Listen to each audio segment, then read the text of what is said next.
Bonjour YouTube, c'est un plaisir de vous retrouver aujourd'hui. J'espère que vous allez bien. On parle du 14e épisode de la saison 2 de Moi quand je me réincarne en slime.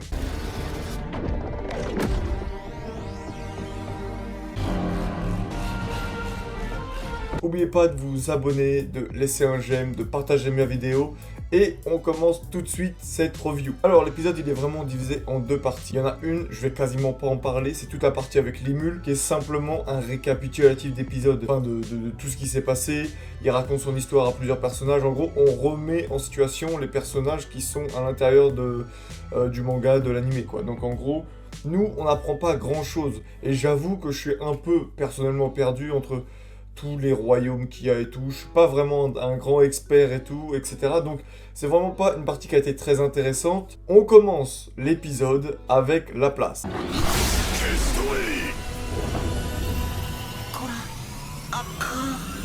Déjà, faut me dire pourquoi d'un coup les Japonais aiment d'un coup la place. Je ne connaissais pas ce nom, je connaissais pas sa légende, tout ce que vous voulez, et là, je connais 3 animés, en comptant celui-là, qui parlent du démon Laplace. T'as l'animé de romance avec la meuf en lapin. T'as le dernier animé, il faudrait que je fasse une revue dessus, de magie, où t'as un démon Laplace. Je sais pas ce qu'ils ont d'un coup les Japonais avec Laplace. Bref, t'as un démon Laplace qui enquête, comme on voit, sur l'église de l'Ouest. Et on se rend compte qu'il a été envoyé par le grand sage, celui qu'on a déjà vu dans la saison 1, qui gérait, en gros, qui était un peu le directeur d'école des enfants, qui est un grand maître.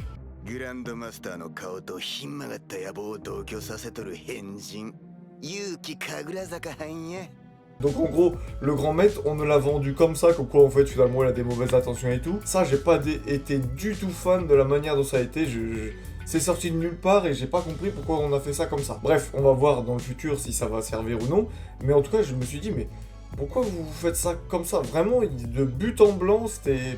Ouais, pas logique. Enfin, moi, j'ai pas compris pourquoi c'est sorti comme ça. Mais bon, c'est sorti, c'est pas gênant qu'il soit... Enfin, il est même pas forcément méchant, mais en tout cas, il a des idées. Pour l'instant, on sait qu'il a des idées placées, il veut faire des choses, etc. On apprend quand même pas mal de choses qu'on ignorait. Donc déjà, on nous parle d'un roi démon, que j'ai noté, qui s'appelle Kazarim.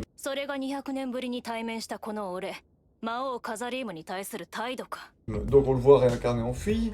Donc déjà ce roi démon était très puissant parce que déjà c'est lui qui était attendu par la bande des clowns. Donc on voit à peu près c'est qui le maître des clowns, enfin parce que je pensais que c'était Clayman mais finalement c'est pas Clayman. Et on a vu quand même les clowns ont été plutôt proactifs depuis le début de cet animé.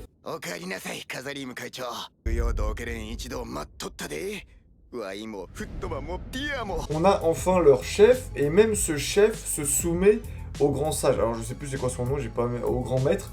Donc même celui, il se soumet au grand maître. Ce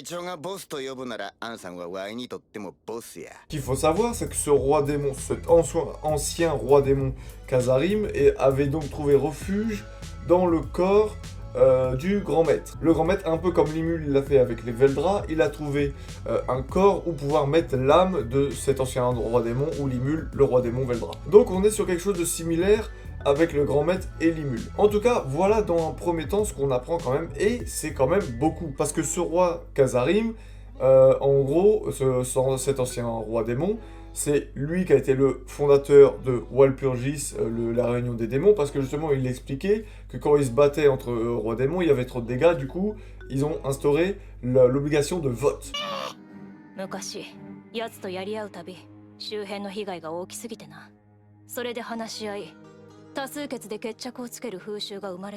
On parle aussi du coup de ce qu'on a découvert dans l'église de l'Ouest. L'église de l'Ouest est un endroit sacré qui est gardé par un roi démon qui était vampire, qui s'appelle Valentine, comme ils disent, ou Valentin, on s'en bat les couilles. Il est aussi puissant que Kazarim, mais on a pu voir que Kazarim et le roi démon de Valentine ont potentiellement des gens au-dessus d'eux. Donc là, pour Kazarim, ça va être en l'occurrence le grand maître, et pour le vampire Valentine, on sait toujours pas c'est qui.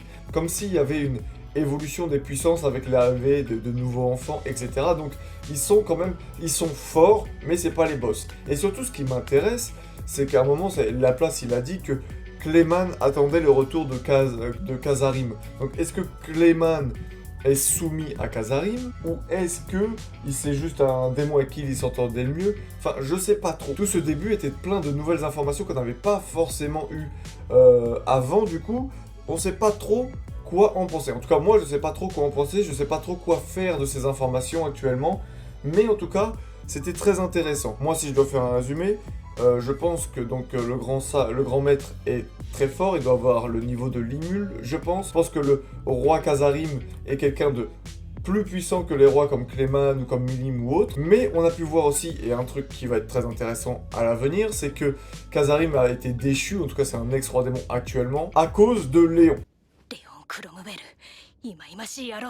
Le roi démon Léon. S'il y a bien une personne que Limul veut affronter et veut battre, c'est le roi démon Léon. Donc, je me demande si à la fin, et c'est ça qui me fait peur, si à la fin, en fait, cet arc, il est pas un peu mis en retrait, et finalement, ils vont être tous potes à la fin, même Clayman et tout, pour aller casser la gueule à Léon. C'est ça qui me fait un peu peur, que, en fait, cet arc, à l'avenir, perde son intérêt, en fait, perde quasiment de l'enjeu, parce que j'ai l'impression que on a déjà un terrain d'entente entre le roi démon, la convoi de la place, etc., Kazarim et tout, et Limul. On a déjà cette passerelle qui réunit à Léon. Est-ce qu'on perd pas un peu d'intérêt? Je sais pas. Ce qu'on apprend aussi, c'est que Walpurgis va servir pour la place et Kazarim de détournement, en fait. Ça va être une manière de détourner l'attention pour forcer tous les rois démons à se regrouper et pouvoir aller enquêter par exemple sur l'église de l'Ouest, etc. Ils n'ont pas tous les mêmes raisons d'aller à Walpurgis, parce que si Clayman il y va, et Limul aussi, c'est pour régler leur compte, si Kazarim il y va, c'est pour pouvoir se renseigner sur l'église de l'Ouest, donc on a quand même des petites choses à droite à gauche, des intérêts communs qui sont pas communs, etc. Donc on a plusieurs ficelles qui jouent, c'est plutôt intéressant. Donc voilà ce qu'on a appris avec cet épisode, et surtout avec ce début, parce que après, comme je le disais, avec Limul, on est vraiment sur des choses qu'on remet des extraits de ce qu'on a déjà vu dans la précédente saison, ou même au tout début de l'animé. On n'a pas appris énormément de choses, il y a juste un moment intéressant, le débat sur Hinata, donc la représentante de l'église de l'Ouest, un peu le soldat parfait qui a affronté Limul dans la première partie de saison. Qu'est-ce qu'on fait? Est-ce qu'on l'affronte? Est-ce qu'on la laisse venir? Qu'est-ce qui se passe? Comment gérer ça?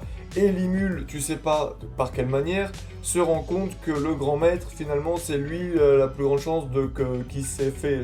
C'est par le grand maître qui s'est fait balance. Mais donc voilà un petit épisode, et surtout ça se finit avec la petite fée, j'ai oublié son nom, qui arrive, et comme quoi ils veulent détruire le pays de Limul et tout, etc. Donc je pense qu'on va arriver plus... Le prochain épisode va pas forcément être très intéressant, on va voir le récit de la petite fée, qui va apprendre, on sait pas trop comment...